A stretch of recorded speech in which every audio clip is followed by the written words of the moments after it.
Dallas వేదికగా super over ఫలితంతో పాక్కు గట్టి shock ఇచ్చింది యూఎస్ఏ జట్టు. ఫస్ట్ బ్యాటింగ్ చేసిన పాక్ నిర్ణీత 20 ఓవర్లలో 7 వికెట్లకు 159 పరుగులు చేసింది. కెప్టెన్ బాబర్ ఆజం 43 బంతుల్లో 3 ఫోర్లు 2 సిక్సర్లతో 44 పరుగులు చేశాడు. ఓ మాదిరిగా రాణించారు. మిగతా వాళ్ళు చేతులెత్తేశారు. ఆ తర్వాత చేజింగ్కి బరిలో దిగిన అమెరికా 3 వికెట్లు కోల్పోయి సరిగ్గా 159 పరుగులే చేసింది. ఇక సూపర్ ఓవర్లో ఫస్ట్ బ్యాటింగ్ చేసిన అమెరికా వికెట్ నష్టానికి 18 పరుగులు చేసింది. ఆ తర్వాత సూపర్ ఓవర్ 19 పరుగులు లక్ష్యంతో బరిలోకి దిగిన పాకిస్తాన్ వికెట్ కోల్పోయి 13 పరుగులే చేసింది.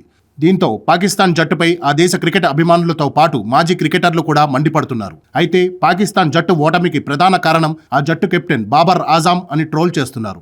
మరి కొందరు నీ జిడ్డు బ్యాటింగ్కు జిడ్డు రత్న అవార్డు ఇవ్వాల్సిందే, వెళ్లి టెస్టులు ఆడుకో అంటూ గట్టిగానే ట్రోల్ చేస్తున్నారు. బాబర్ ఆజం కేవలం రికార్డుల కోసమే ఆడతాడు, స్ట్రైక్ రేట్ పరంగా అతను వేస్ట్ ఆటగాడు అంటూ పాకిస్తాన్ మాజీ క్రికెటర్లు కూడా గట్టిగానే ట్రోల్ చేస్తున్నారు.